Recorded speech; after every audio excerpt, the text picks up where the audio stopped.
चलिए दोस्तों, आज के सेशन को स्टार्ट करते हैं। मैं ओमकार मौर्य क्लासेस पे आप लोगों का स्वागत करता हूं। जैसा कि हम कक्षा 9वीं जो यूपी बोर्ड के जो हमारे बच्चे हैं, जो वर्ष 2024-25 के जो हमारे बच्चे हैं, उनके लिए जो हमारा फर्स्ट चैप्टर है भूगोल का, भारत आकार और स्थिति, उसका हम पार्ट 2 लाए हैं।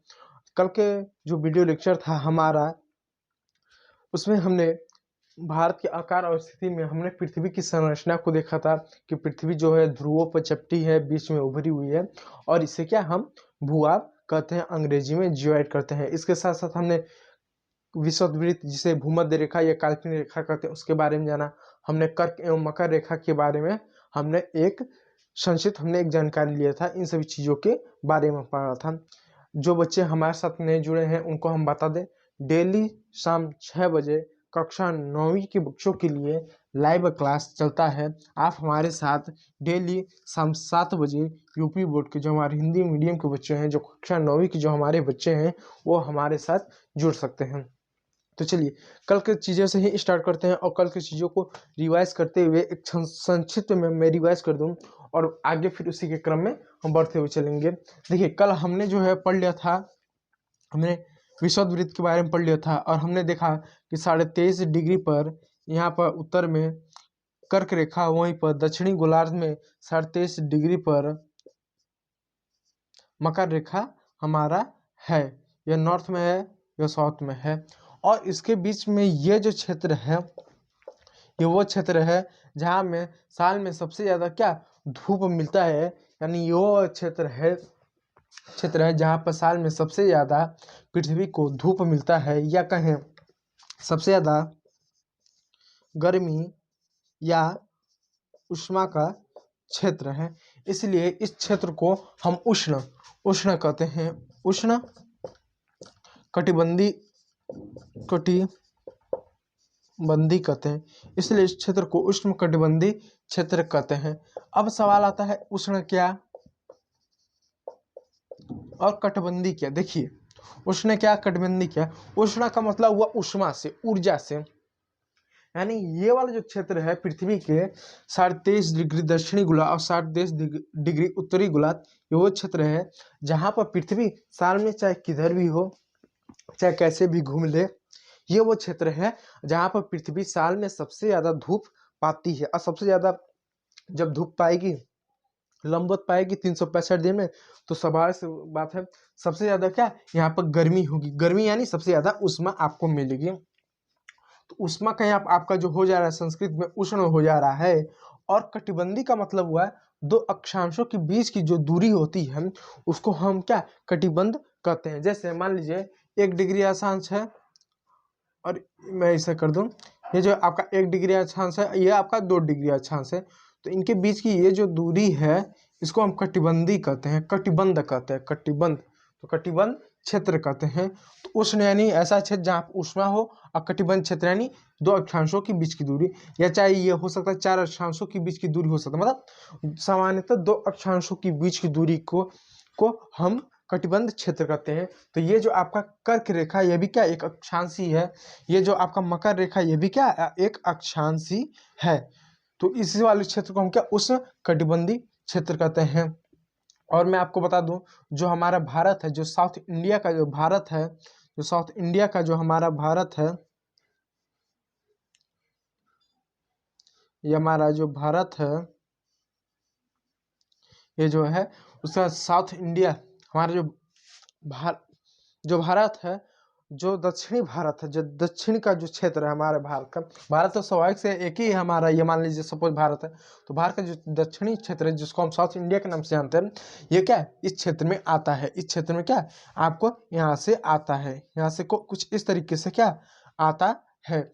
और ये बात आप जान लीजिए कि ये जो कर्क रेखा है, ये भारत के 8 राज्यों से गुजरती है, जैसे गुजरात, राजस्थान, मध्य प्रदेश, ठीक है। ऐसे करके कुल मिलाकर आपको 8 राज्यों से गुजरती है। मैं उनका जिक्र कर दूं, आपका गुजरात, राजस्थान, मध्य प्रदेश, छत्तीसगढ़, झारखंड, पश्चिम बंगाल, त्रिपुरा और मिजोरम से कुछ इस तरीके से क्या ये गुजरती है। ये क्या कर्क रेखा, और साउथ इंडिया का जो दक्षिण भारत के जो अन्य राज्य बढ़ गए जैसे महाराष्ट्र हो गए, गोवा, कर्नाटका, केरला, तमिलनाडु, आंध्र प्रदेश, ये जो पूरे क्षेत्र बच गए, ये वो क्षेत्र हैं जहां पर 365 दिन में से सूर्य सबसे 365 दिन में से ये भारत की वो क्षेत्र हैं, वो राज्य हैं जहाँ पर सबसे ज़्यादा क्या भारत को धूप मिलता है। या भारत के अगर द्वीपों की बात कर लें, जैसे जो हमारा लक्षद्वीप है और अंडमान और निकोबार द्वीप जो है, इन द्वीपों के बारे में भी अगर हम बात कर लें तो ये वो क्षेत्र हैं जहाँ पर 365 दिन में से सबसे ज़्यादा धूप यहाँ पर मिलती है।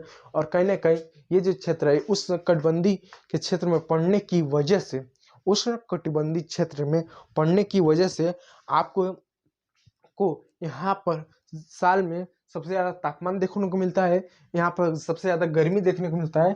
और यही एक कारण है कि यहाँ पर क्या ठंड नहीं पड़ती है, यानी ये उष्णकटिबंधीय क्षेत्र में पड़ने की वजह से क्या ठंड नहीं पड़ती है। हालांकि ठंड ना पड़ने के पीछे और भी कुछ कारण है। देखिए, मैं हमेशा कहता हूँ किसी भी घटना के पीछे घटने का एक कारण नहीं होता। अगर आप खाना भी खाते हो तो उसके पीछे एक कारण नहीं है। कोई कहता मैं खाना खाता एक कारण है, भोजन मैं लेता हूँ एक कारण कि मैं जिंदा रहना चाहता हूँ। दूसरा व्यक्ति कहेगा नहीं मैं भोजन भी लेता हूँ तो उसके पीछे कई कारण है। अगर आप भोजन लेते हैं, खाना खाते हैं, उसका एकमात्र उद्देश्य है कि आप जीवित रह सकें। तो अगर आपको सूखी रोटी और प्याज भी दी जाए तो भी आप मरोगे नहीं, आप सर्वाइव कर जाओगे, आप जिंदा रहोगे। लेकिन वहीं पर आपको जब सूखी रोटी और प्याज दी जाए तो 4 दिन बाद आप वो नहीं खाओगे, 5वें दिन आपको कुछ अच्छा चाहिए।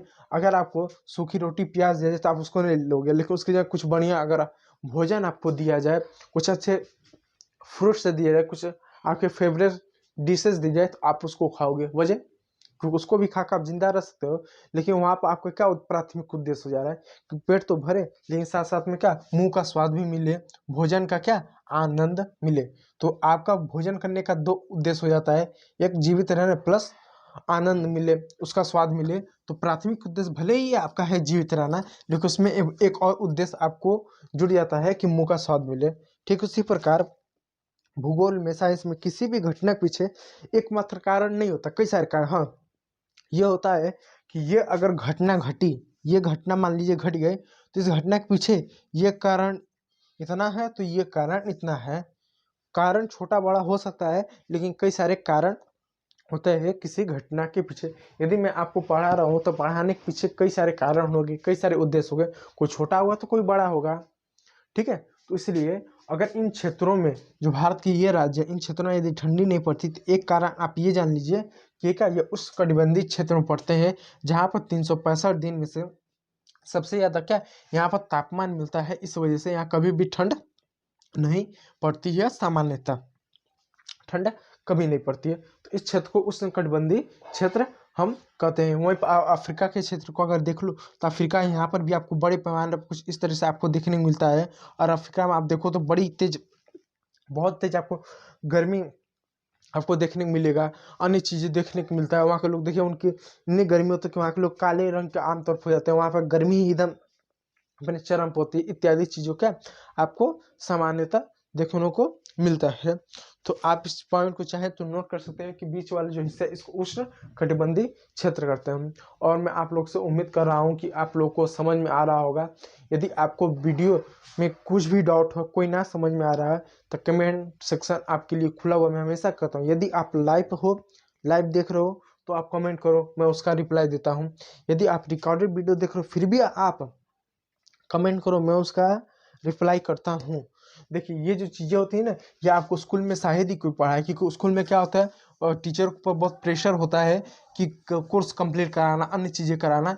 इसलिए मास्टर बहुत ही कम समय में क्या कोर्स कंप्लीट करवा देते हैं या बहुत सी चीज़ों को क्या वो स्किप कर देते हैं, इतना वो डिटेल में नहीं जाते हैं। लेकिन हमें क्या जो लाइव क्लास चलती है, इस लाइव क्लास का मतलब ये होता है कि हम एकदम बारीकी से एकदम डिटेल वाइज चीज़ों को आपको बताएं, जीरो से लेकर एकदम आगे तक। कुछ ऐसे बच्चे होते हैं जो आते हैं उनको भूगोल में कुछ नहीं आता और भूगोल पढ़ना भी नहीं चाहते हैं कि नहीं हमें भूगोल तो टफ लगता है, ये तो साइंस की तरह है या अन्य चीज़ों की तरह, या समझ नहीं आता है।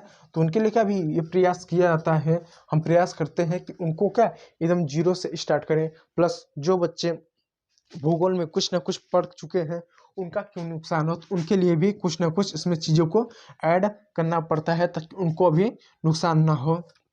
तो जैसा कि आप सबको मालूम है, ये हमारे 0 डिग्री पर विषुववृत्त है, कर्क रेखा, मकर रेखा। ठीक है, अब आ जाइए कर्क रेखा, मकर रेखा, ये हमारा हो गया। देखिए इसको थोड़ा सा ऐसा कर लीजिए। ठीक है, ठीक है, ये 23.5 डिग्री पे आपका है, ये आपका 23.5 डिग्री पर यह। ठीक है, ठीक है, 23.5 डिग्री पे ये जो है आपका है। इसको मैं नाम फिर लिख दूं, ये कर्क रेखा है, कर्क रेखा, और ये क्या, मकर रेखा। अगर मेरी हैंड राइटिंग ना समझ आए तो कमेंट करके बताइएगा कि आप मेरी हैंड राइटिंग आप समझ पा रहे हैं ना, आपको लिखने में प्रॉब्लम तो नहीं हो रही है ना। आप इस बात का भी कमेंट करके आप हमें बताइएगा। ठीक है, तो मकर रेखा, कर्क रेखा, इस वाले क्षेत्र को मैं लिख दूं उष्ण कटिबंधी, उष्ण कटिबंध, उष्ण कटिबंध क्षेत्र कहते हैं, उष्ण कटिबंध क्षेत्र कहते हैं। हो गया। अब देखिए, तो पृथ्वी का ये हिस्सा है, इसके बीच में रहेंगे, जैसे मैंने बताया, सब 365 दिन में सबसे ज़्यादा धूप मिलेगा। उसके बाद फिर यहाँ पर भी एक क्या, एक और हिस्सा होता है, एक और होता है, यहाँ पर भी क्या है,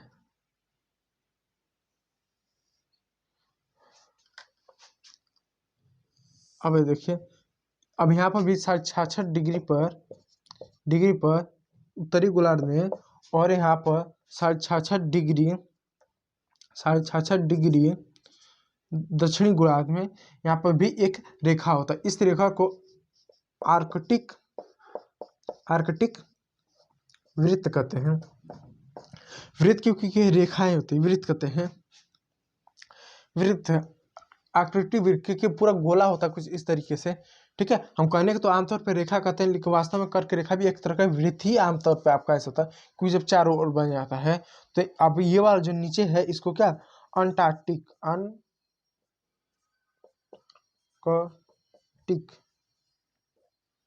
अंटार्कटिक वृत्त कहते हैं। देखिए, इसको कहते हैं आर्कटिक वृत्त, इसको कहते हैं अंटार्कटिक वृत्त कहते हैं, अंटार्कटिक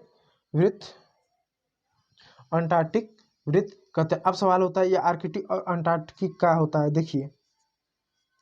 देखिए आर्कटिक और अंटार्कटिक वृत्त क्या होता है, अब जैसे समझिए, जैसे मैंने बता दिया, ये वाला जो क्षेत्र है जहाँ साल में सबसे ज़्यादा धूप मिलता है। आप एक सेकंड के, मैं आप लोग को कमेंट पढ़ लूँ, कहीं डाउट तो आप लोग को नहीं हो रहा है, जरा आप लोग अपना कमेंट जरा करके बताइएगा। ठीक है, कमेंट करके बताइएगा। ठीक, किसी का भी कोई कमेंट नहीं है। देखिए, अब जरा मेरे बात ध्यान से जरा जानने का प्रयास कीजिएगा। देखिए, ये वाला जो क्षेत्र है, ये वो क्षेत्र है जो 23.5 डिग्री से लेकर 66 डिग्री के बीच में, ये जो रेखा है, इसको, ये जो क्षेत्र है, ये वैसा क्षेत्र है जहाँ पर साल में 365 दिन में से 365 दिन में 365 दिन में से 365 दिन में से यहाँ का तापमान ना तो अधिक होगा ना तो ज़्यादा होगा। यानी ये जो नीचे का ये जो क्षेत्र आप देख रहे हैं ना, ये वाला क्षेत्र, ये वो क्षेत्र है जहाँ पर 365 दिन में से तापमान ना तो अधिक होगा ना तो ज़्यादा होगा। यानी फिर ना तो यहाँ पर ज़्यादा गर्मी होगी, ना तो ज़्यादा गर्मी, ना तो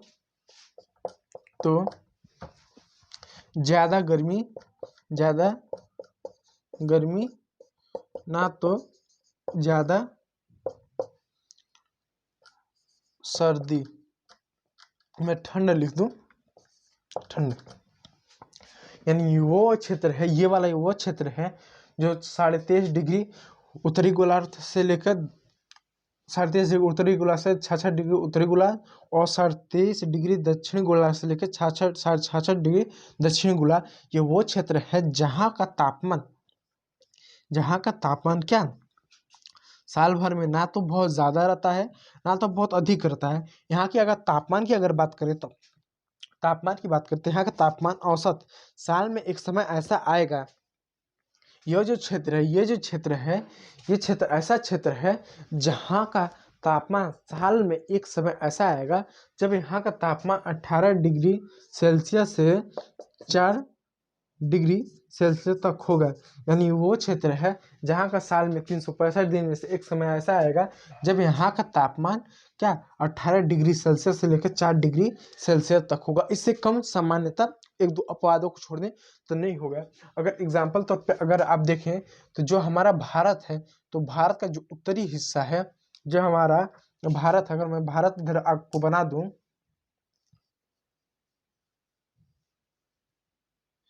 अगर मैं आपको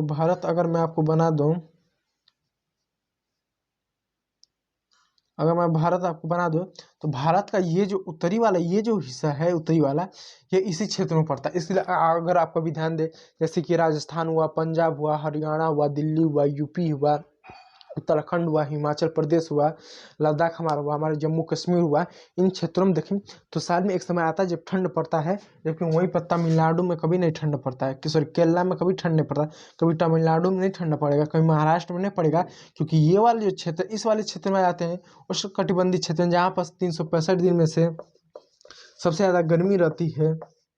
और ये वाला क्षेत्र आता है ना तो ज़्यादा गर्मी, ना तो ठंडी, ज़्यादा ना ठंडी ना ज़्यादा गर्मी, यह ऐसा क्षेत्र होता है जहाँ पर साल में एक समय ऐसा आएगा जब यहाँ का तापमान 18 डिग्री सेल्सियस लेकर 4 डिग्री सेल्सियस होता है। सामान्यतः हम ये कहते हैं कि यहाँ का तापमान बहुत ज़्यादा नहीं होता है, यहाँ का तापमान जो है बहुत ज़्यादा गर्म नहीं होता, हाँ थोड़ा सा यहाँ का तापमान क्या ठंडा जरूर होता है। जो कि जब 18 डिग्री सेल्सियस की बात करें तो स्वाभाविक सी बात है,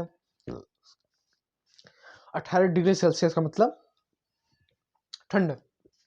तो सामान्यतः ये वो क्षेत्र होता है जहाँ का तापमान ना तो अधिक गर्म होता है ना तो अधिक ठंड होता है, मीडियम एक होता है, एकदम मीडियम। कभी कभी ऐसा समय आता है कि गर्मी यहाँ पर 45 डिग्री हो जाती है, कभी कभी ऐसा समय आ जाएगा कि यहाँ तापमान 10 डिग्री सेल्सियस हो जाएगा, यानी ऐसा भी हो जाता है। कभी आपको यहाँ पर तापमान एक समय आएगा जब 45 डिग्री सेल्सियस देखने को मिलेगा, तो कभी 10 डिग्री सेल्सियस भी देखने को पड़ेगा।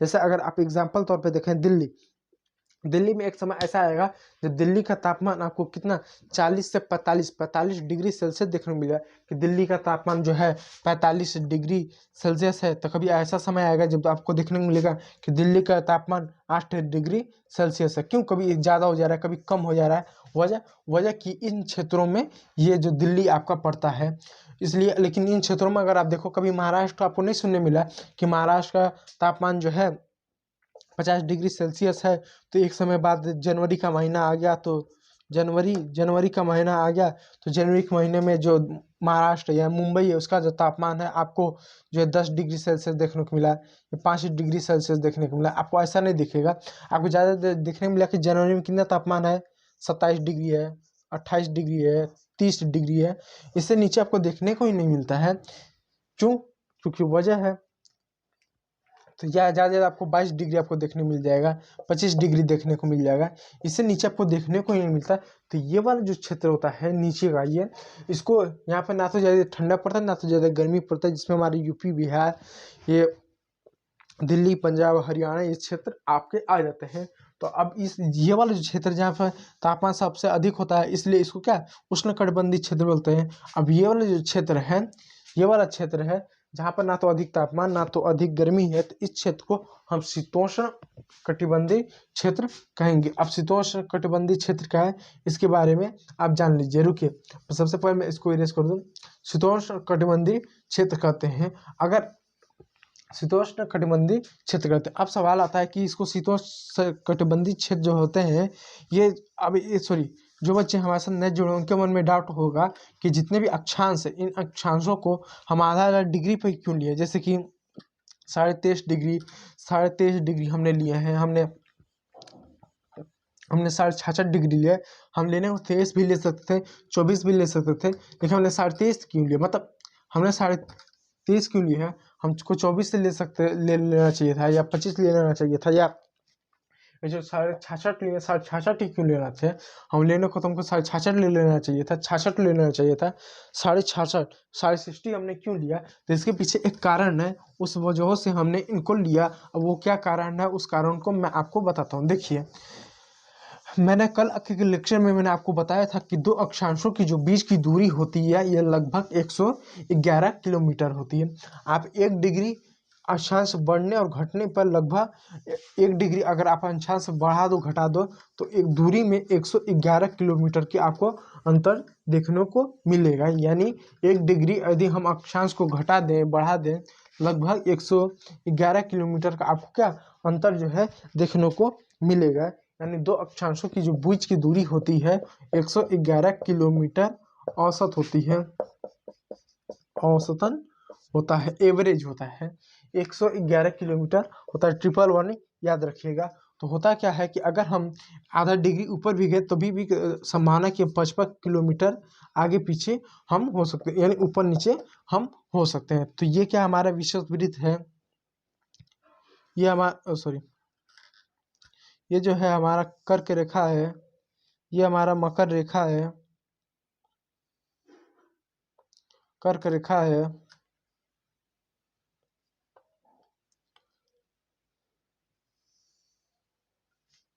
कर्क रेखा है, ये कर्क रेखा है, ये हमारा मकर रेखा है, ये आर्कटिक वृत्त है,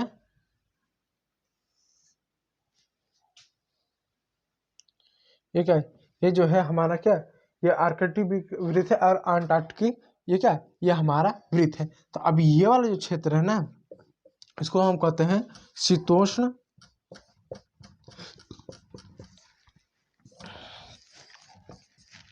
कटिबंध क्षेत्र, इसको भी वही नाम से जानते हैं, इसको भी क्या वही नाम शीतोष्ण कटिबंधीय क्षेत्र के नाम से, इस वाले क्षेत्र को हम शीतोष्ण कटिबंधीय क्षेत्र के नाम से इसको हम जानते हैं। जो हमारा 66.5 डिग्री पर, ये हमारा 66.5 डिग्री नॉर्थ और ये हमारा 66.5 डिग्री ये क्या हमारा साउथ पे ये होता है, दक्षिणी गोलार्ध में ये हमारा इससे होता है। इसको क्या शीतोष्ण कटिबंधीय क्षेत्र बोलते हैं। अब ये देखिए, अब ये वाला जो ऊपरी वाला क्षेत्र बोलता है इसको बोलते हैं दक्षिणी गोलार्ध, इसको बोलते हैं उत्तरी गोलार्ध बोलते हैं, इसको बोलते हैं उत्तरी गोलार्ध बोलते हैं, गोलार्ध, इसको उत्तरी गोलार्ध। जबकि इस वाले बोलते हैं दक्षिणी गोलार्ध, गोलार्ध। आप समझ पा रहे हो ना। देखिए ये वाला जो अभी इसको तो शीतोष्ण कटिबंधीय दोनों कुछ क्षेत्र को बोल दिए हैं जहाँ पर तापमान क्या 18 डिग्री से लेकर 4 डिग्री से तापमान रहेगा। लेकिन अब ये वाला जो क्षेत्र है जिसको हम गोलार्ध करते हैं दक्षिणी, इसको उत्तरी गोलार्ध, उत्तरी उत्तरी उत्तरी गोलार्ध और इसको क्या दक्षिणी गोलार्ध के रूप में हम क्या इसको बोलते हैं। अब ये गोलार्ध क्या होते हैं आप ऐसा सुनिए। देखिए जैसा कि मैंने कल बताया था कि जब पृथ्वी है ध्रुवों पर चपटी है, पूरी तरह से ना गोल होते हुए ध्रुवों पर चपटी है, बीच में उभरी हुई है। तो ये जो गोलार्ध है ये जो कि पृथ्वी, देखिए हमारी जो पृथ्वी है ऐसी थोड़ी सी झुकी हुई है इस तरीके से, और जो कि ध्रुवों पे क्या इस तरीके ऐसा चपटी है, इस तरीके से मैं इसको अच्छे से बना दूं। पृथ्वी जो है कुछ इस तरीके से ऐसा झुकी हुई है प्लस ऐसा चपटी है। तो ध्रुवों पर क्या थोड़ी सी क्या चपटी है कुछ इस तरीके से, क्या ऐसा क्या चपटी है पृथ्वी, क्या ध्रुवों पर कुछ इस तरीके से क्या चपटी है, कुछ इस तरीके से क्या चपटी है। तो पृथ्वी क्या झुकी हुई है हमारी, पृथ्वी क्या हमारी जो है झुकी हुई है, अब प्लस ध्रुवों पे ये क्या चपटी हुई है, ये ध्रुवों पे क्या ये चपटी हुई है। ये जो है ध्रुवों पर क्या, ये जो ध्रुवों पर क्या पृथ्वी जो है, ये जो है ध्रुव पर क्या पृथ्वी चपटी है। तो जो ये जो ध्रुव होते हैं ये ध्रुव ऐसे होते हैं जहां पर 6 महीने दिन, जहां पर 6 महीने महीने दिन और 6 महीने रात होते हैं। यानी ये जो ध्रुव होते हैं ये ध्रुव है वो 6 महीनों के दिन होते हैं जबकि 6 महीनों की रात होते हैं। अब ऐसा समझ देखिए जो कि ये वाला ऐसा क्षेत्र है, ये वाला ऐसा क्षेत्र है जो कि पृथ्वी क्या ध्रुवों पर चपटी है और पृथ्वी झुकी हुई है, इसलिए पृथ्वी चाहे कैसा भी अपने अक्ष पर घूम ले या सूर्य के चारों ओर घूम ले, ये चपटी होने की वजह से और झुकी होने की वजह से ये वाला जो क्षेत्र है जहाँ पर सूर्य का प्रकाश तिरछा पड़ता है, जैसे मान लीजिए सूर्य है, सूर्य का प्रकाश ऐसा एकदम तिरछा, ऐसा तिरछा पड़ता है, एकदम तिरछा पड़ता है। तिरछा पड़ने की वजह से क्या यहाँ पर धूप यानी सूर्य की रोशनी जो होती है, सूर्य की जो रोशनी होती है, सूर्य की रोशनी जो होती है, रोशनी न के बराबर यानी यहाँ के पर क्या होता है कि सूर्य की जो रोशनी होती है बहुत तिरछी पड़ती है और बहुत कम पड़ती है। तो यहाँ पर क्या होता है, धूप जो होती है, जो ऊष्मा होती है वो ना के बराबर होता है। इसलिए जब यहाँ पर दिन होगा, जब यहाँ पर 6 महीने का दिन होगा, 6 महीने का दिन होगा, तो दिन होगा तो ऐसा नहीं कि खूब गर्मी है, बहुत गर्मी है, बहुत गर्मी है, ऐसा नहीं। 6 महीने का भी दिन होगा, फिर भी क्या होता है, यहाँ पर बर्फ में चारों ओर दिखेगा। यानी जब यहाँ पर 6 महीने का दिन होगा, फिर भी यहाँ पर क्या आपको चारों ओर बर्फ बर्फ बर्फ ही बर्फ, बर्फ ही बर्फ आपको देखने को मिलेगा। जबकि जब यहाँ पर 6 महीने की रात होगी तो यहाँ पर भाई क्या बर्फ ही बर्फ आपको देखने को मिलता है।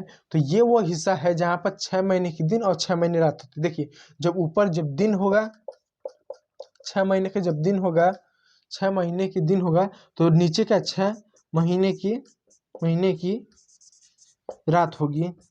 यानी जब ऊपर जो है, जब 6 महीने की दिन होगा तो नीचे क्या 6 महीने की रात होगी। जब यहाँ पर 6 महीने की रात होगी तो यहाँ पर 6 महीने का दिन होगा।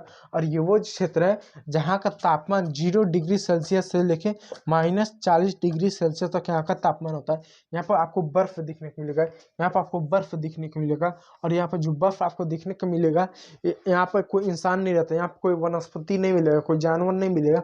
ये पृथ्वी के हिस्से से छूटा हुआ है, यहाँ पर कोई रहता नहीं है, यहाँ पर कोई रह भी नहीं सकता। यहाँ पर केवल वैज्ञानिक रहते हैं, वैज्ञानिक रहते हैं, वैज्ञानिक रहते हैं। इनके रिसर्च सेंटर है, यहाँ पे केवल रिसर्च करते हैं, अन्य चीज़ें करते हैं। इसके सिवा क्या है, यहाँ पे कुछ है नहीं इन सभी क्षेत्रों में, ध्रुवों पे। तो ध्रुव ऐसे होते हैं जहाँ पर 6 महीनों की दिन, 6 महीनों की रात होती है। और यहाँ का तापमान 0 डिग्री सेल्सियस से लेके -40 डिग्री सेल्सियस तक ही तापमान होता है। और चारों तरफ बर्फ ही बर्फ, बर्फ ही बर्फ। और इसको बर्फ का रेगिस्तान भी इन क्षेत्रों को हम कहते हैं। अब सवाल आता है, यहाँ पर चारों समय 12 महीने या ठंडी ही रहती है। अब सवाल आता है 12 महीने ठंडी क्यों रहती है? ठंडी इस वजह से रहती है क्योंकि पृथ्वी क्या ऐसे झुकी हुई है और जो कि चपटी है। चपटी होने के बाद पृथ्वी अपने अक्ष पर चाहे कैसे भी घूम ले, चाहे सूर्य के चारों कैसे भी घूम ले, ये वाला हिस्सा सूर्य से बहुत कम रोशनी मिलता है, बहुत कम रोशनी मिलता है। और रोशनी ना मिलने की वजह से यहाँ पर क्या ठंडी है। अभी देखो ठंडी के महीने में क्या होता है, जब धूप नहीं होता है तो ठंडी रहती है, धूप उगता है तो गर्मी है, तो सूर्य उगेगा तो गर्मी, सूर्य नहीं उगेगा तो ठंडी। यही कॉन्सेप्ट है। तो इस वाले क्षेत्र को क्या बोलते हैं, शीत कटिबंधीय क्षेत्र बोलते हैं। इसको उष्ण कटिबंधीय क्षेत्र, इसको शीतोष्ण कटिबंधीय क्षेत्र, इसको शीत कटिबंधीय क्षेत्र हम बोलते हैं। इसको मैं 1 सेकंड के लिए रुक जाइए जरा, मैं इसको इरेज करते हुए मैं आपको बताता हूँ। तो उसको आप लिख सकते हैं, इसको शीत कटिबंधीय क्षेत्र के नाम से भी जाना जाता है। तो मैंने आपको क्यों बताया, मैंने इस वजह से बताया क्योंकि जो आपका जो कक्षा 9वीं का जो भूगोल है, उस भूगोल में आपको अक्षांश और देशांतर के बारे में पढ़ना पड़ेगा। तो तब तक आप अक्षांश और देशांतर के बारे में नहीं पढ़ पाओगे जब तक भारत की आकार और स्थिति को नहीं समझोगे, सॉरी तब तक नहीं पढ़ पाओगे जब तक आप पृथ्वी का आकार और स्थिति को नहीं पढ़ोगे। देखिए ये जो चैप्टर इस चैप्टर में दिया है, भारत का आकार और स्थिति दिया है। तो भारत के आकार और स्थिति को जानने के लिए सबसे पहले आपको पृथ्वी की संरचना, पृथ्वी की स्थिति को ही समझना पड़ेगा, समझना पड़ेगा। जैसे मान लीजिए मेरा शरीर है, अब मेरे शरीर के किसी अंग के बारे में अगर आप जानना चाहते हैं तो पहले पूरे शरीर के बारे में जान लो। आपको मालूम ही नहीं है कि लीवर सर में है कि पैर में है या पेट में, तो आप कैसे उसके बारे में जानोगे। तो इसलिए पहले क्या आपको इन सभी संरचनाओं के बारे में क्या आपको ये बेसिक जानना पड़ेगा। इसलिए मैं आपको ये जो चीज़ें हैं मैं आपको बता रहा हूँ, ठीक है। तो 2 सेकेंड आप जरा रुक जाइए, ठीक है। अब देखिए, अब अपने मूल टॉपिक पे आएंगे। इसको कहते हैं विषुवत वृत्त कहते हैं, वृत्त कहते हैं कर्क रेखा,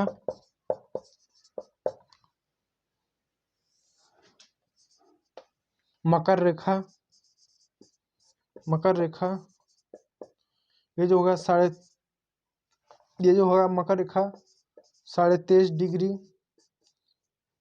दक्षिणी गोलार्ध में होगा, ये होगा 23.5 डिग्री उत्तरी गोलार्ध में होगा। ये आपका 0 डिग्री हो गया। ये होगा आर्कटिक वृत्त हो गया, ये 66.5 डिग्री नॉर्थ पे हो गया। हाँ, और ये जो हो गया आपका, ये वाला जो हो गया, इसको क्या हो गया, ये है आपका आर्कटिक अंटार्कटिक, अंटार्कटिक वृत्त हो गया, वृत्त होगा। और ये आपका 66.5 डिग्री साउथ पे होगा। ठीक है, अब देखिए, अब कुछ चीज़ों को अब जरा जान लीजिए। फिर मैं कर्क रेखा, मकर रेखा, इन सभी रेखाओं के बारे में मैं यहाँ पर अभी लिख देता हूँ। देखिए, ये जो क्षेत्र हुआ इसको हम क्या कहेंगे, उष्ण कटिबंधीय क्षेत्र में लिख दूं, उष्ण कटिबंध क्षेत्र। ये वाला जो क्षेत्र मैं काले पेन से लिख दूं,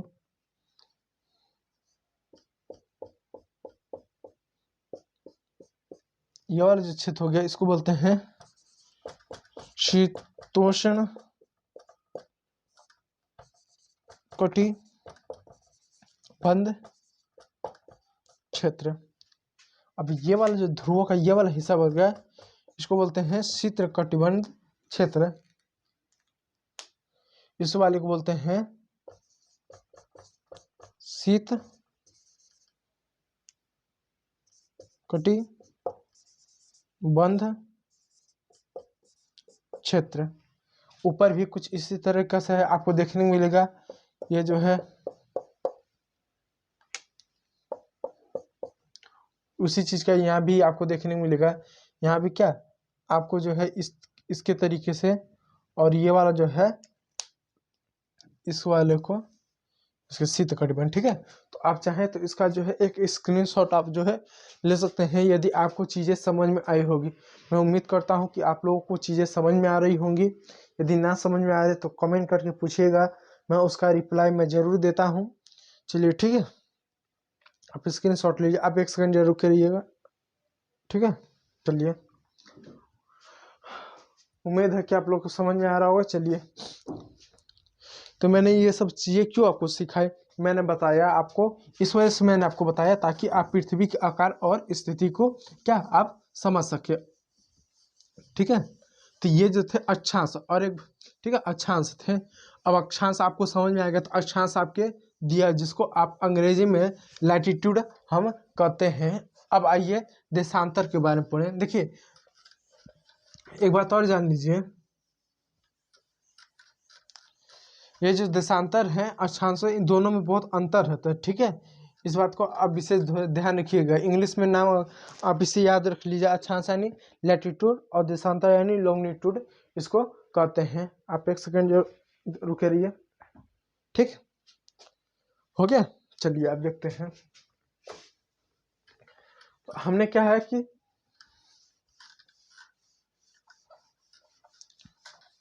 हमने क्या जो है अक्षांश के बारे में पढ़ लिया।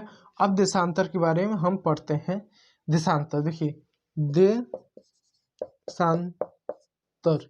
अब सवाल होता है देशांतर क्या। देखिए देशांतर क्या, देखिए अक्षांशों को हमने क्यों पढ़ा वो बता दूं, तब देशांतर समझ पाएंगे। देखिए, अक्षांशों को मैंने पढ़ाते समय मैंने ये बताया था, यदि जो अक्षांश है, ये जो अक्षांश होते हैं इनका काम होता है पृथ्वी पर दिन रात के समय को बताना, और इसके साथ साथ ये जलवायु विभाजन का काम करते हैं। जैसे मैंने बताया ना कि किधर ठंडी होगा, किधर गर्मी होगा, किधर बहुत ज़्यादा ठंडी होगा, ये जलवायु विभाजन का काम करते हैं। मैंने ये सभी चीज़ें आपको बताया। ठीक है, इधर बीच वाले हिस्से में अधिक गर्मी, फिर ऊपर इस वाले में तापमान मध्यम, सबसे ऊपर ध्रुवों पर क्या एकदम अधिक ठंडी रहेगी। ये जलवायु बताते हैं। जलवायु विभाजन का कार्य क्या करते हैं, यह अक्षांश करते हैं। जबकि देशांतर क्या करते हैं, ये समय को बताते हैं। जैसे मान लीजिए ये भारत है, आप सपोज के लिए भारत है, मान लीजिए ये अमेरिका है। ठीक है, अब इन दोनों देश का अगर समय को बताना होगा तो समय कैसे बताओगे, तो समय बताने के लिए इस देशांतर का क्या प्रयोग किया जाता है। जो देशांतर होते हैं वो पृथ्वी पर समय का निर्धारण करते हैं। देखिए, निर्धारण करते हैं। अब जो देशांतर होते हैं ये पृथ्वी के ये जो सेंटर होता है इसके एक बिंदु से कुछ इस तरीके से देशांतर कुछ ऐसा निकलते हैं, कुछ इस तरीके से क्या देशांतर इस तरीके से एक बिंदु से क्या देशांतर कुछ इस तरीके से क्या निकलते हैं, और फिर होता क्या है एक बिंदु पर वो वापस के आके मिल जाते हैं कुछ इस तरीके से। देखिए, कुछ इस तरीके से ऐसे जो है देशांतर क्या निकलते हैं। देखिए कुछ इस तरीके से क्या, इस तरीके से क्या है देशांतर जो होते हैं ऐसा कुछ निकलते हैं, विशेष तरीके से क्या देशांतर निकलते हैं। आप इसको विशेष रूप से आप क्या ध्यान दीजिएगा, ये प्याज जैसा लग रहा है, आप प्याज मत समझिएगा, ठीक है। कुछ इस तरीके से क्या ये जो है देशांतर निकलते हैं। अब एक बात जानिए, जो देशांतर होते हैं ये एक ही बिंदु से क्या इधर से निकलते हैं। तो देशांतर जो होते हैं ध्रुवों पर इनकी जो दूरी होती है नगण्य नगण्य नगण्य या नहीं होती है, नगण्य या नहीं होती, यानी जो देशांतर होते हैं उनके दो देशांतरों के बीच की दूरी, दो देशांतरों के बीच की दूरी ध्रुवों पर नगण्य या नहीं होती है। जबकि सबसे अधिक दूरी कहाँ पर होती है, दूरी कहाँ पर होती है विषुववृत्त पर। यानी अगर ये आपका विषुववृत्त है तो दो विषुववृत्त के बीच में इनकी दूरी सबसे अधिक होती है और एक समान होती है। आप इस बात को भी ध्यान रखिएगा। अब एक बात जानिए, जो ये देशांतर होता है, देशांतर, इस देशांतर का ना कोई भी एक ओरिएंटेड समानता मुख्य देशांतर नहीं है। मुख्य देशांतर का क्या मतलब है मैं आपको बताता हूँ। जैसे मान लीजिए ये अक्षांश है, अक्षांश पे हमने 0 डिग्री पे हमने इसको विषुवत मान लिया, ये विषुवत हमने मान लिया कि 0 डिग्री पे है पृथ्वी के बीच में से। अब इसमें से हम किसको 0 डिग्री देशांतर मांगे हमने मान सकते, क्योंकि पृथ्वी गोल है। अब जब गोल है तो कहीं से भी खींचो तो किसको हम 0 डिग्री माने, इसलिए हम समानता इनमें से किसी को भी हम 0 डिग्री मान सकते हैं। चाहे हम इस वाले को 0 डिग्री माने, चाहे इस वाले को हम 0 डिग्री माने, चाहे इस वाले को हम 0 डिग्री माने, चाहे इस वाले को हम क्या इस वाले को हम 0 डिग्री माने, यानी हम किसी को भी क्या 0 डिग्री मान सकते हैं। सामान्यतः किसको 0 डिग्री माना जाता है, हम क्या करते हैं उस समय एक समय था जब पूरे विश्व में ब्रिटेन का ही दबदबा था। उस समय उनके जो भूगोल शास्त्री थे, जो वैज्ञानिक थे, उन्होंने क्या किया था अपने शहर ब्रिटेन की जो लंदन है, जो पेरिस शहर है, वहां से उन्होंने क्या किया देशांतर का जो 0 डिग्री जो मुख्य देशांतर है रेखा को अपने यहाँ से माना है नहीं।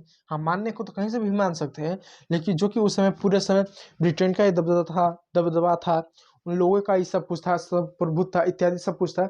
इसलिए उनके वैज्ञानिकों ने अपने लिए अपने स्वार्थ के लिए आप कहो तो उन्होंने क्या किया 0 डिग्री को ही अपने हिसाब से ही 0 डिग्री को ही और क्या मुख्य देशांतर को माना। और ये क्या है ब्रिटेन के ये क्या ब्रिटेन में लंदन शहर के ग्रीनविच शहर में है, ग्रीनविच शहर में है, शहर में जिसको हम GMT कहते हैं और इसको ग्रीनविच रेखा भी हम कहते हैं। अब इसी ग्रीनविच रेखा से क्या करते हैं हम समय का निर्धारण करते हैं। अब आप इसका एग्जाम्पल तौर पे आप जरा आप देखने का प्रयास कीजिएगा। देखिए पृथ्वी जो है गोला खींच दो तो उस पर कितनी भी आप लाइनें खींचो तो 360 है, 360 ही लाइनें खींच सक पाते हो इस तरीके से 360, क्योंकि पृथ्वी 300 जो सर्कल होता है उसमें 360 डिग्री होता है, इसलिए जो लाइनें होती हैं ये कितने होती हैं ये 360 डिग्री, यानी 360 क्या ये लाइनें आमतौर पे मानी जाती हैं, होता है 360 देशांतर होते हैं। अब जानिए जो दो देशांतर होते हैं इन दो देशांतर इसमें क्या 360 डिग्री क्या इसमें देशांतर होता है। और जब 360 डिग्री देशांतर होते हैं तो उसमें कुछ ऐसे देशांतर रेखाएं होते हैं जो बहुत ही क्या इम्पॉर्टेंट होते हैं। तो इसमें क्या होता है 360 डिग्री देशांतर रेखाओं में से जो हर 15 डिग्री पे जो देशांतर रेखा बनता है, जैसे 1 degree, 15 degree, 30 degree, 45 degree, 60 degree, 75 degree, ठीक है। इस तरीके से क्या इस तरह की जो ये रेखाएं क्या होती हैं ये जो होती हैं 90 डिग्री, इस तरह की जो क्या होती हैं ये देशांतर रेखाओं को हम इम्पोर्टेंट और महत्वपूर्ण देशांतर रेखाएं हम क्या है इसको जो है हम मानते हैं। कहने का मैं ये बताना चाहता हूँ कि पृथ्वी जो कि पूरी तरह से गोल है तो पृथ्वी जो कि 360 डिग्री का होता है, इस वजह से पृथ्वी पर 360 देशांतर रेखा है। और सभी देशांतर रेखा इंपॉर्टेंट नहीं है, उनमें से वो देशांतर रेखा जो 1 डिग्री पर, जो 1 डिग्री पर, जो 30 डिग्री पर, 1 डिग्री पर, जो 15 डिग्री पर, जो 30 डिग्री पर, जो 45 डिग्री पर, जो 60 डिग्री पर, जो 75 डिग्री पर और जो 90 डिग्री पर है, यानी 15-15 के गैप पर जो देशांतर रेखाएं हैं वो बहुत ज़्यादा इंपॉर्टेंट होता है। अब सवाल उठता है कि 15 डिग्री पर ही क्यों, जितनी देशांतर रेखा है वो बहुत इंपॉर्टेंट है। मैं उसका आपको मतलब बताता हूँ। देखिए मैं आपको एग्जांपल तौर पर देखिए, जो 15 डिग्री पे, क्योंकि हर 15 डिग्री पर 1 घंटे का आपको अंतर होगा। अंतर कैसा होगा मैं आपको इरेज करूँ, देखिए मैं बताता हूँ। हर 15 डिग्री पर जो होगा ना 1 घंटे का अंतर होगा। जैसे मान लीजिए किसी के कोई देश है जो 30 डिग्री पे और 30 डिग्री से 45 डिग्री तक उसका विस्तार है। कोई एक देश है, मान लीजिए उसका 30 डिग्री से देशांतर से लेकर, अभी उत्तर पूर्व हम जानेंगे, 30 डिग्री देशांतर से लेकर 45 डिग्री देशांतर तक मान लीजिए उसका विस्तार है। तो इसके समय में कितना, यहाँ से लेकर इस तक जो समय में कितना अंतर होगा, वो 1 घंटे का आपका अंतर होगा। तो यानी 15 डिग्री अगर आप आगे पीछे होंगे, 15 डिग्री देशांतर के बदलने पर आपका 1 घंटे का समय का आपको अंतर देखने को मिलेगा। इस बात को विशेष रूप से ध्यान दीजिए। अब कैसे 15 डिग्री पर 1 घंटे का आपको अंतर देखने को मिलेगा, मैं उसका एग्जाम्पल तौर पे मैं आपको बताता हूँ। देखिए मैं गुणा भाग करके मैं आपको देखिए मैं बताता हूँ। देखिए पृथ्वी पर टोटल कितनी है, 24 घंटे हैं, 360 डिग्री है। अगर आप जो है इस 360 गुणे अगर 24 से अगर भाग दें, 24 से अगर भाग दें तो आपको 15 जो है आपको मिलेगा। तो यानी 1 डिग्री पे, यानी 1 घंटा पे, 1 घंटा पे आपको जो है 15 डिग्री मिल रहा है। अब 15 घंटे यानी 15 डिग्री पे, यानी आप इस तरह से कर ले, आप इस तरह से, यानी 1 घंटे पे क्या आपका जो है 1 घंटे 15 डिग्री मिल रहा है। इसका मतलब है कि आपका 60 मिनट पे 15 डिग्री, तो 15 चौक 60, यानी 1 डिग्री पे 4 मिनट आपका हो रहा है। यानी जो है पृथ्वी जो है आपका अगर एक देशांतर रेखा को पार करने में, 1 डिग्री देशांतर रेखा को पार करने में पृथ्वी को कितना समय लगता है, पृथ्वी को केवल 4 मिनट का ही समय लगता है। यानी 4 मिनट का ही समय लगता है पृथ्वी को केवल 1 डिग्री ये क्या केवल पार करने में। इसलिए कोई भी देश अपने 1 घंटे के निर्धारण के लिए क्या करता है, 4 डिग्री का ही समानता प्रयोग करता है, 15 डिग्री का ही प्रयोग करता है। अब कुछ चीज़ें और जान लीजिए। अभी मैंने थोड़ी देर पहले ग्रीनविच जीएमटी को बताया कि जो ब्रिटिशर्स जो थे, जो ब्रिटिश जो वैज्ञानिक थे, उन्होंने अपने निजी स्वार्थ के लिए उन्होंने क्या किया था, अपने देश से ही देशांतर का मुख्य रेखा निर्धारण किया, जिसको हम GMT, ठीक है, जिसको GMT कहते हैं। अब ये GMT से ना GMT कहते हैं, GMT की वजह से जो पृथ्वी होती है ये क्या 2 भाग में भी क्या बढ़ जाती है। अब कैसे ये 2 भाग में बढ़ती है, मैं आपको एग्जाम्पल तौर पर मैं आपको अभी बताता हूँ। लेकिन मैं एक बार आपको कहना चाहूँगा, यदि कुछ ना समझ में आए ना तो आप कमेंट करके ज़रा पूछिएगा, मैं उसका रिप्लाई करूँगा। यदि सेशन बुरा लगे तो आप ज़रा बताइएगा, बोरिंग लगेगा, अच्छा ना लगे तो, ठीक है। मान लीजिए हमने क्या किया, जो ग्रीनविच, जो हमने ब्रिटेन में जो लंदन के ग्रीनविच जो शहर है वहाँ से हमने क्या किया, हमने जो है हमने बांट दिया। हालांकि जो GMT है ये एकदम इस तरह से सोच नहीं है। GMT जो है इसे पूरा तरह सीधा नहीं, कहीं पर इसको कुछ इस तरीके से ऐसा मोड़ा गया है, उसको हम आगे चल के देखेंगे। तो जब हम क्या करते हैं, देशांतर को लंदन से जब गुजरता है, हम इसको मानते भी एक काल्पनिक रेखा, वास्तव में से कोई गुजरता नहीं, हमने कल्पना करके मान लिया कि इधर से इधर तक ये चला गया, ठीक है। तो इसके वजह से भी क्या जो पृथ्वी होती है ये 2 भागों में बढ़ती है, एक पूर्व में, एक होता है पश्चिम में। तो पृथ्वी क्या जाती है पूर्व एवं पश्चिम, या पूर्व और पश्चिम में क्या पृथ्वी क्या 2 भागों में अब बढ़ जाती है। हमने अक्षांशों के बारे में पढ़ा था, तो पृथ्वी उत्तरी गोलार्ध दक्षिणी गोलार्ध में बढ़ रहे थे। अब क्या पृथ्वी पूर्व और पश्चिम में बढ़ जाती है। जो भारत है इस पूर्वी वाले हिस्से में आता है, जबकि अमेरिका जो हो गए ये पश्चिमी क्षेत्र में ये लोग क्या होते हैं आ जाते हैं। आप इसको विशेष रूप से आप ध्यान दीजिएगा। अब इससे क्या होता है, अब देखिए जो पूर्व वाले लोग हैं ये एक दिन आगे चलते हैं अंतर्राष्ट्रीय समय रेखा से, यानी अंतर्राष्ट्रीय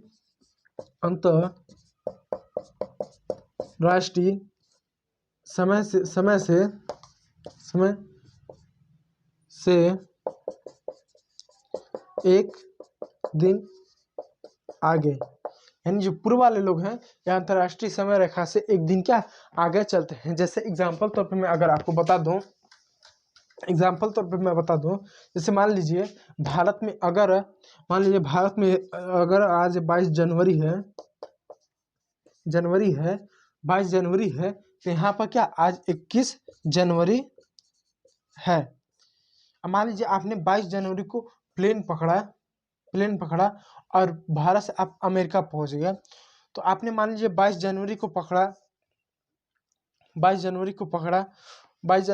अब मान लीजिए अमेरिका जाने में मान लीजिए आपको 12 घंटे को लगे। तो वहाँ जब पहुँचेंगे ना, तो वहाँ पर आप कब पहुँचेंगे, जैसे एग्जांपल आप ऐसे समझिए, तो 12 घंटे लगे मान लीजिए अमेरिका में आपको जाने के। तो यहाँ से अगर आपने 22 जनवरी को पहुँचा तो आपको क्या होगा, आप वहाँ कब पहुँचेंगे, आप 22 तारीख को ही पहुँचोगे। तो 22 तारीख को आप यहाँ भी थे, 22 तारीख पहुँचे, 12 घंटा लगा, तो वहाँ भी जब पहुँचे तो कब पहुँचे, वहाँ भी 22 तारीख को पहुँचे, तो आपको वो दिन मिल गया। लेकिन मान के चलिए आपने यहाँ पर क्या किया, आपने यहाँ से 22 तारीख को प्लेन पकड़ा और यहाँ पर कितना टाइम होता रहेगा, यहाँ पर 23 तारीख रहेगा। जब यहाँ पर 22 जनवरी रहेगा तो यहाँ पर 23 जनवरी रहेगा। आपने क्या किया, 22 जनवरी को प्लेन पकड़ा, अब 12 घंटे लगे आने में। जब यहाँ पर आ पाएंगे तो जब आपने प्लेन पकड़ा तो वहाँ तो 22 जनवरी था, यहाँ पर था 23 जनवरी। आने में अगर आपको 12 घंटे लगे, जब यहाँ पर आप आएंगे मान लीजिए, तो यहाँ पर आपको 24 तारीख को पहुँचेंगे। आपको बड़ा अचरज होगा कि मैंने 22 तारीख को पकड़ा तो 23 तारीख को पकड़ने से मतलब 24 तारीख को पकड़ा, क्योंकि यहाँ के जो लोग हैं एक दिन आगे चलते हैं। यदि आप 12 घंटे से नहीं समझ पा रहे तो आप 24 घंटे से आप समझिएगा, क्योंकि 12 घंटे थोड़ा सा कन्फ्यूजन करने वाला है। मैं जो हूँ आपको 24 घंटे के माध्यम से मैं आपको समझाता हूँ। जैसे समझिए, जैसे मान लीजिए पृथ्वी है, पूर्व है, पश्चिम है, एक दिन आगे, एक दिन पीछे। मान लीजिए जब यहाँ पर 22 जनवरी है तो यहाँ पर क्या 21 जनवरी है। अब मान लीजिए कि आप जो है 22 जनवरी को प्लेन पकड़ के आप क्या है यहाँ से भारत से आप अमेरिका गए और जाने में आपको लगा 24 घंटे। तो जब आपको यहाँ 22 जनवरी है और यहाँ पे क्या 21 जनवरी है, एक दिन ये पीछे हैं, तो 24 घंटा यदि आपको सफ़र करके लगा, आप 22 तारीख को क्या आप प्लेन पकड़े और 24 घंटे का आपका रास्ता का सफ़र रहा है, जब वहाँ उतरेंगे तो वहाँ पर तारीख ही नहीं रहेगा, क्योंकि वहाँ भी 22 तारीख ही रहेगा। आपको लगेगा कि मैंने 24 घंटे मैंने प्लेन में बिताया, उसके बाद भी क्या मैं 22 तारीख को पहुँचा। मैं वहाँ पर 22 तारीख को सुबह मान लीजिए 10 बजे जो है मैं प्लेन पकड़ा। यहाँ पर जब 24 घंटे बाद आएंगे तो यहाँ पर भी क्या आप 22 जनवरी सुबह 10 बजे को ही आप उतर जाएंगे। आपको लगेगा मैंने भारत से तो सुबह 10 बजे 22 जनवरी को प्लेन पकड़ा था, अमेरिका आया तो यहाँ भी 22 जनवरी सुबह 10 बजे रहा है। तो आपको क्या आपको दिन आपको वही मिल जाएगा, क्योंकि ये एक दिन पीछे चलते हैं। जब हमारे यहाँ 22 जनवरी रहेगा तो उनका क्या 21 जनवरी रहता है। ठीक है, दूसरा बात जानिए, मान लीजिए कोई व्यक्ति वहाँ से 21 जनवरी को सुबह जो है सुबह 8 बजे प्लेन पकड़ा। जब यहाँ पे 21 जनवरी रहेगा तब यहाँ पे कितना डेट रहेगा, 22 जनवरी रहेगा।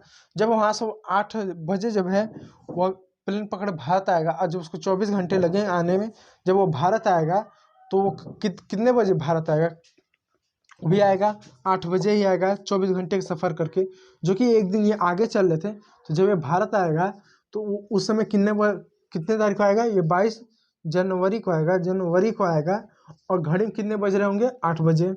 अब वो लगेगा कि मैंने सफ़र उसको लगेगा कि जब मैंने सफ़र जो है 12 घंटे, उसको लगेगा कि जब मैंने सफ़र जो है 24 घंटे का किया तो 21 जनवरी निकला, तो 24 घंटे लगा, तो 22 जनवरी को आना चाहिए। तो वो क्या पहुंच रहा है 24 जनवरी, तो ऐसा कैसा, देखिए 21 जनवरी जब इसके घड़ी में था तो यहाँ पर 22 जनवरी था, ठीक, 22 जनवरी को था। और जब 24 घंटे इसको लगे आने में, तो उसके बाद यहाँ पर 23 जनवरी तो तुरंत बीत गया, फिर 24 जनवरी को ही ये क्या पहुंचेगा। तो एक दिन के जब यहाँ पर आएगा तो इसको क्या नुकसान होगा। बात समझ में आ रहे हैं।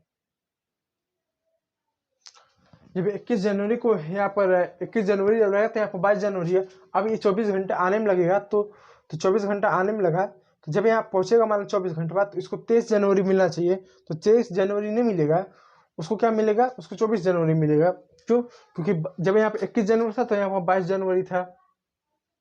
जब 22 जनवरी था तो 1 घंटा लगा के जब इसको आया तो इसको क्या 24 घंटे, तो आमतौर पर इसको 23 जनवरी, आपको ये 23 जनवरी को पहुंचेगा, ये क्या 23 जनवरी को पहुंचेगा। इसको बाद अचरज होगा कि मैं क्या 24 घंटे लगा के मुझे 22 जनवरी को पहुंचना चाहिए, लेकिन ये पहुंचेगा क्या 23 जनवरी को सुबह पड़ेगा। तो 1 घंटे का इसका क्या नुकसान हुआ। तो पूर्व वाले लोग आगे वाले हैं, अंतर्राष्ट्रीय समय रेखा से एक दिन आगे चलते हैं, और ये जो लोग हैं पश्चिम वाले अंतर्राष्ट्रीय रेखा से एक दिन पीछे वाले लोग हैं, ये क्या करते हैं पीछे चलते हैं। इसको आप विशेष रूप से ध्यान दीजिएगा। तो जो देशांतर होते हैं वो पृथ्वी पर समय निर्धारण का कार्य करते हैं। चलिए तो मैं इसको इरेज कर दूं, और मैं आप लोग सब कर रहा हूँ। यदि ना समझ में आया तो आप कमेंट करके पूछिएगा, मैं उसका जवाब मैं आपको दूंगा, ठीक है। लाइव क्लास चलती है शाम 6 बजे कक्षा 9वीं के बच्चों के लिए, यूपी बोर्ड के जो हमारे बच्चे हैं उनके लिए डेली लाइव क्लास चलती है 9वीं के बच्चों के लिए, इसलिए आप हमारे साथ लाइव जुड़े रहें। चलिए आप लोगों का कमेंट पढ़ लें, देखिए कोई डाउट है क्या आप लोगों का। चलिए ठीक है, तो आप लोगों का कोई डाउट नहीं है, तो इसी के साथ साथ आज के इस सेशन को समाप्त करते हैं। कल के सेशन में हम अक्षांश और देशांतर के बारे में एक तुलना को देखेंगे, उसके बाद फिर हम भारत की स्थिति और आकार के बारे में पढ़ेंगे। देखिए वीडियो 2 4 5 6 पार्ट में हो सकता है, लेकिन ये जितने भी पार्ट में होगा आपका कॉन्सेप्ट को एकदम क्लियर कर देगा, चीज़ें आपको एकदम क्लियर रहेगी, और आप आसानी से इतने सक्षम होंगे, इतने एबल होंगे कि पेपर में चाहे MCQ हो, चाहे आपका लॉन्ग शॉर्ट क्वेश्चन हो, आप आसानी से उसको लिख सकते हैं। आपका फैक्ट भी आपको मिलेंगे, कॉन्सेप्ट भी क्लियर होगा, सारी चीज़ें रहेंगी, ठीक है। इसी के साथ आज अपने सेशन को समाप्त करता हूं, और मैं एक बात कहना चाहता हूं कि यदि वीडियो अच्छा लगा तो लाइक और सब्सक्राइब कीजिएगा, और हमारे साथ चैनल के साथ जुड़े रहिए। कक्षा 9वीं के जो हमारे यूपी बोर्ड के बच्चे हैं, डेली शाम 6 बजे लाइव क्लास चलाई जाती है। तो वीडियो देखने के लिए आप लोग का बहुत बहुत धन्यवाद। Thank you for watching my video.